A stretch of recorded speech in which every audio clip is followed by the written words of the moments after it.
જો અહીંયા જ્ઞાન સાધના પરીક્ષા ધોરણ 8 માટે સીઈટી ની એક્ઝામ તમારે જે કાલે હતી ઈ પહેલા તો થોડીક લેટ ગઈ છે, એટલે એના પછીના શનિવારે એક્ઝામ છે, પણ આપણે થોડીક તૈયારી વધારે કરવા પડશે. નીચેની પેટર્નમાં ખૂટતા અંકના સ્થાને કયો અંક આવશે? તો તમને આની પહેલા મેં સમજાવ્યું હતું કે કોઈ પણ પેટર્ન હોય તો પેટર્નમાં કા સરવાળો હોય, કા બાદબાકી હોય, કા ગુણાકાર હોય, ભાગાકાર હોય, કા વર્ગ હોય અને કા ઘન હોય.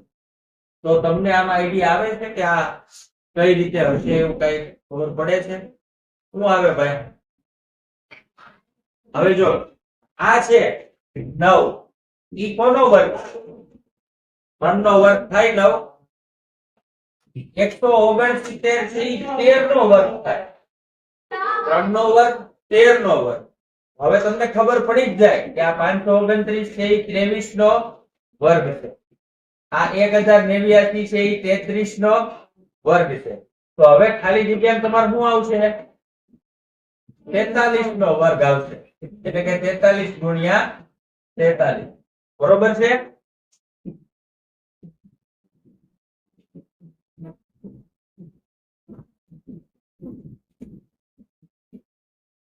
એટલે આવશે 1849 43 નો વર્ગ. આ સમજાણી પેટર્ન તમને? આગળ નીચે આપેલા શબ્દના અક્ષરોને અંગ્રેજી મૂળાક્ષરના ક્રમ પ્રમાણે ગોઠવતા કયો નવો શબ્દ બને? આ તમને શબ્દ આપેલો છે MIRA, મીરા. એને તમારે અંગ્રેજી મૂળાક્ષરના ક્રમમાં ગોઠવવાનો. અંગ્રેજી મૂળાક્ષર એટલે ABCD EFG Z સુધી. તો સૌથી પહેલા આમાં કયો અક્ષર આવે ABCD માં?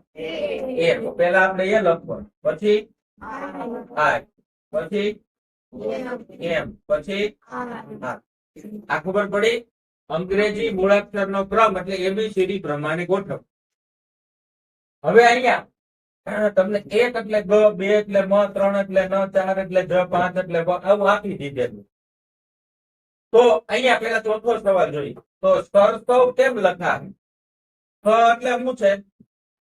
7. ર એટલે 6. ક એટલે પાછો 7 અને બ એટલે 5. તો આમ લખાય. બીજું હવે ત્રીજો જોઈએ. ગમ ન જ ભર વાક્યમાં વપરાયેલ મૂળાક્ષરનો સરવાળો કેટલો થાય? તો અહીંયા આપણે લખીએ ગમ ન જ ભર.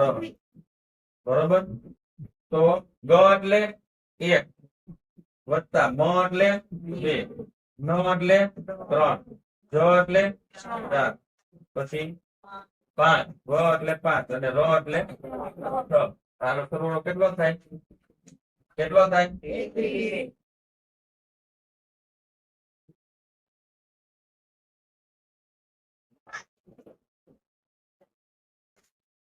જોય શું જુદું પડે? દૂધ, ઘી, પનીર, માખણ. કોઈ કહે કે આ 4 વસ્તુમાંથી શું જુદું પડે? પનીર નું આવે, આમાં દૂધ આવે. શું કામ ખબર? કારણ કે ઘી એમાંથી બને, પનીર એમાંથી બને, માખણ એમાંથી બને. આ દૂધ માંથી બનતી બીજી આઈટમ છે. સમજાય છે? એટલે આમાં જુદું પડશે. અહીંયા જ્યાં જો તમે 1 થી 100 સુધીની તમામ સંખ્યાઓ લખો, એટલે 1 2 3 4 એમ 1 થી 100 સુધી લખવા, તો તમે 3 અંક કેટલી વાર લખશો? ત્રગડો એમાં કેટલી વાર લખાય? 1 થી 100 લખવાના તમારે, તો ત્રગડો એમાં કેટલી વાર લખવા? ખોટું જોયા નહીં. આ યાદ રાખી દો. યાદ રાખી લેજો. હું કહું 0 છે ને એ 11 વાર આવશે. 1 છે ને એ 21 વાર આવશે. 1 કેટલી વાર આવશે? 21 વાર. અને 2 થી 9 ની વચ્ચે તમને કોઈ પણ અંક પૂછે એ બધાય કેટલી વાર આવે? એટલે આ 3 છે કેટલી વાર આવશે? આ યાદ રાખી લેજો. એકડો 0 11 વાર, એકડો 21 વાર અને 2 થી 9 બાકી બધા 2 3 4 5 6 7 8 9 કેટલી વાર આવે? 20. હવે આગળ 51 વિદ્યાર્થીના વર્ગના હાજરી પત્રકમાં 30 નો ક્રમ આગળથી 21 છે. એટલે ઉપરથી એનો ક્રમ 21 આવે. તો છેલ્લેથી તેનો ક્રમ કેટલામો, નીચેથી તમે ક્રમ ગોતવો હોય તો એ કેટલામો આવે? તો ખાલી બાદબાકી નો થાય. આમાં છે ને આનું સૂત્ર છે એ તમારે યાદ રાખવાનું. જો તમને અહીં લખી દઉં બરોબર. હા. તમારે જો છેલ્લેથી ક્રમ ગોતવો હોય તો કુલ સંખ્યામાંથી આગળનો ક્રમ બાદ કરવાનો અને એમાં એક ઉમેર દેવાનો. અથવા તમને જો બે ક્રમ આપ્યો હોય, એવી રીતે ઘણી વાર પ્રશ્ન પૂછાય કે ભાઈ એક હાજરી પત્રકમાં 51 વિદ્યાર્થી છે, એમાંથી આ ભાઈનો ક્રમ આગળથી 10મો છે અને પાછળથી 41મો છે, તો કુલ સંખ્યા કેટલી એવું પૂછે. તો તમારે જયારે કુલ સંખ્યા ગોતવી હોય ત્યારે આગળનો ક્રમ અને છેલ્લેથી ક્રમ ઈ બેયનો સરવાળો કરી નાખવાનો અને એમાંથી એક બાદ કરી નાખવાનો. શું કરવાનું? બાદ કરી નાખવાનું. હવે જો એ આપણે છેલ્લેથી ક્રમ ગોતવો. હવે અહીંયા ડાબું આવે તો જમણું આવે, એ બધું ઓળખું છો. ઉપરથી કે નીચેથી કે જમણેથી કે ડાબેથી કે, તો આ સૂત્ર આનવા જ લાગે.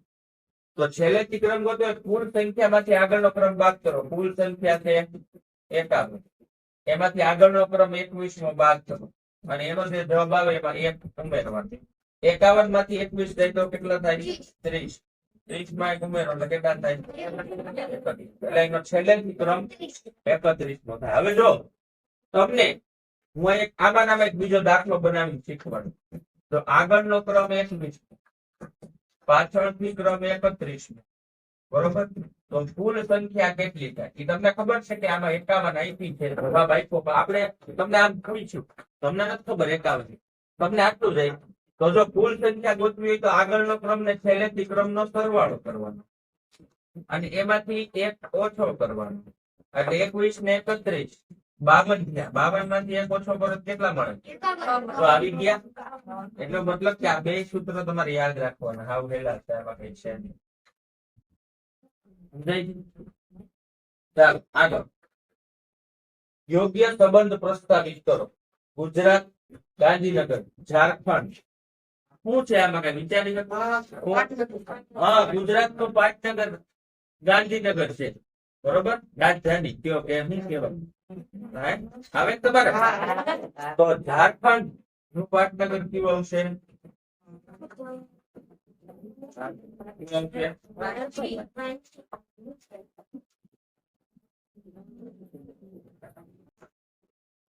એક ગુપ્ત ભાષામાં PAINT પેઇન્ટ ને 7428 તથા EXCL એક્સેલ ને 93596 અથવા 93596 વડે દર્શાવે તો એસેપ્ટ કઈ રીતે લખ્યું છે?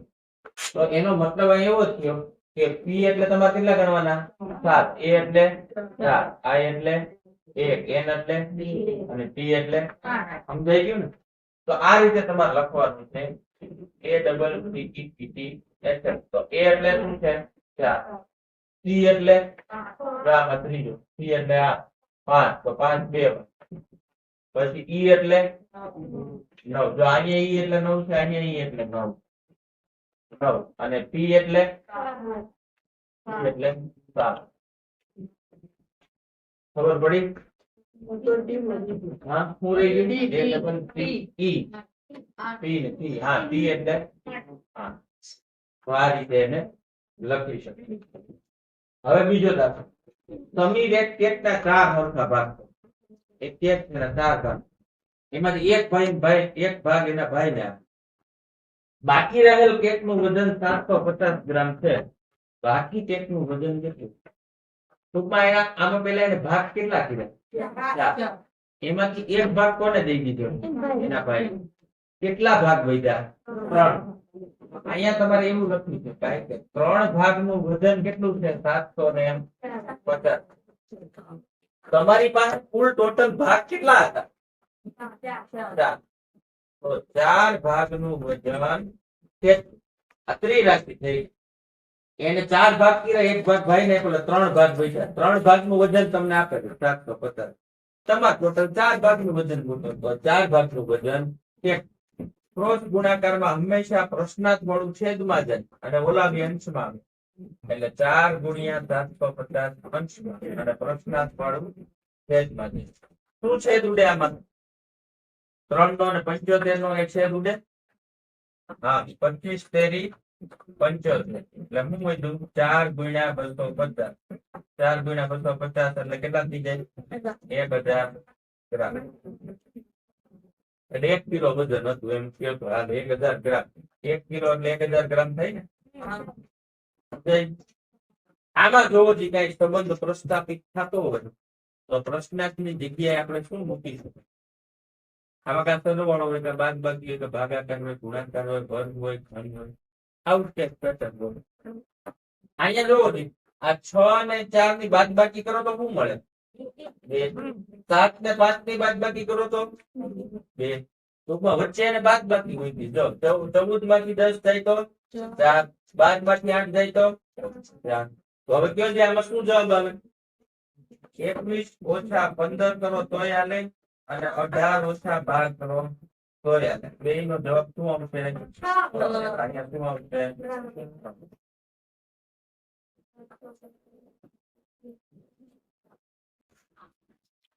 5 ખોખા ABCDE આકૃતિમાં દર્શાવ્યા મુજબ ગોઠવ્યા છે. પેલા જો આમ ગોઠવો. હવે સૌથી છેલ્લા બોક્સ આવી ગયા. સૌથી છેલ્લું બોક્સ E એને નીચેથી ખસેડીને ઉપર મૂકી દેવામાં આવે તો E ઉપર વ્યૂ જાય ને. અહીંથી ખસેડી અને ક્યાં મૂક્યું? ઉપર. તો એ નીચે બી આવે, B અહીં બી આવે, C અહીં બી આવે, D અહીં બી આવે. આ જ પ્રક્રિયાનું વધુ 2 વખત પુનરાવર્તન કરવાનું. એટલે હવે D ઉપર વયો ગયો તો આમ થયું. ફરીવાર C ઉપર વયો ગયો તો આમ થયું ને. સમજાય છે? તો હવે સૌથી નીચે કયું બોક્સ હશે? બોક્સ બી. ખબર પડી? ચાલો હવે જો નીચે આપેલ આકૃતિ ધરી ઉપર 90 ના ખૂણે ફેરવતા કઈ આકૃતિ જોવા મળે? કોઈ પણ આ ધારો કે આ આકૃતિ છે આ, બરોબર? એ આખી ફરે ને ત્યારે 180 ડિગ્રી પેલા 360 ડિગ્રી ફરી કહેવાય ને, બરોબર? જો આ આકૃતિ છે આમ તમે જોઈ લો. આ 90 ફેરી, આ 180 ફેરી, બરોબર? આ 270 અને આ 360.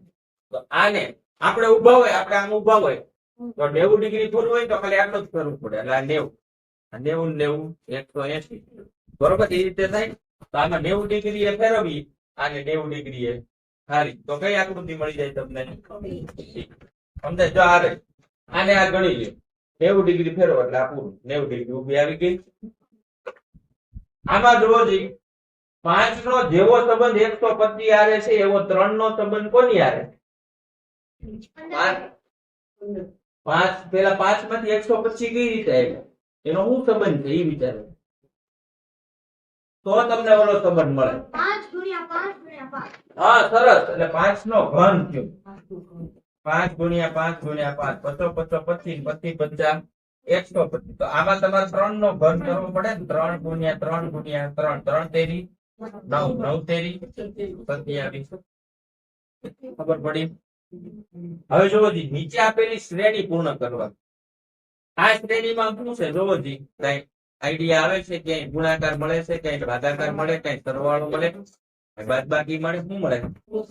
ગુણાકાર. જો અહીંયા આ બે નો ગુણાકાર કરો. આ બે 1 નો 2 નો 1 દુ દુ, પછી 2 દુ 4, 2 ચોક 8, 4 અઠા 32. તો હવે તમારો જવાબ શું આવશે? 32 ગુણ્યા 8. ઈ તમારો જવાબ આવે ને. 32 ગુણ્યા 8, 8 દુ 16, વધી 1 28 જોઈને 32. શું જવાબ આવ્યો?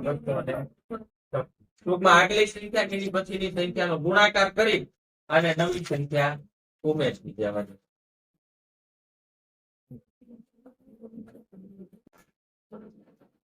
હવે તમારે દિશા કસોટીના દાખલા પૂછે. દિશા કસોટીના દાખલામાં તમારે એવું યાદ રાખવું, 4 વસ્તુ તમારે યાદ રાખવી પડે કે અહીંયા જો તમે ઉભા છો અને આ બાજુ પૂર્વ દિશા છે એટલે કે ઈસ્ટ, તો એની સામે પશ્ચિમ દિશા એટલે કે વેસ્ટ. હવે તમારા ડાબા હાથ તરફ હંમેશા ઉત્તર દિશા આવે એટલે કે એન, અને અહીંયા આવશે દક્ષિણ, બરોબર, એટલે કે સાઉથ નો એલ. આ યાદ રહી ગયું. હવે તમારે અહીંયા જો તમારું નો સૂર્યના ઉગવાની દિશામાં હોય, આ સૂર્ય અહીંયા એની દિશામાં હોય તો ઉત્તર દિશા કઈ સાઈડ આવે? આ કયો હાથ છે મારો? ડાબા હાથ. અહીં તમારે લખી નાખવાનું ડાબા હાથ તરફ આવે. બીજું, આ જે ચાર ખૂણા છે એ ચારે ચાર ખૂણા તમારે યાદ રાખવાના. યાદ રાખજો હો. પૂર્વ અને ઉત્તર ની વચ્ચે આવશે ઈશાન. પછી આ લાઈન માં યાદ રાખી લેવાનું ઈશાન, અગ્નિ, નૈઋત્ય અને વાયવ્ય. હવે જો એન એટલે નોર્થ અને ઈ એટલે ઈસ્ટ. નોર્થ અને ઈસ્ટ ની વચ્ચે ઈશાન આવે તો એસ અને ઈ, એસ એટલે દક્ષિણ અને ઈ એટલે પૂર્વ, તો એસ અને ઈ વચ્ચે કઈ દિશા આવશે? આ તમને એમ ન ખબર પડી, પણ આ તમને યાદ રહેવું છે. પૂર્વ, પશ્ચિમ, ઉત્તર, દક્ષિણ. અહીંથી શરૂ કરવાનું ઈશાન, અગ્નિ, નૈઋત્ય અને વાયવ્ય. એવી રીતે યાદ રાખો તો તરત રહી જાય.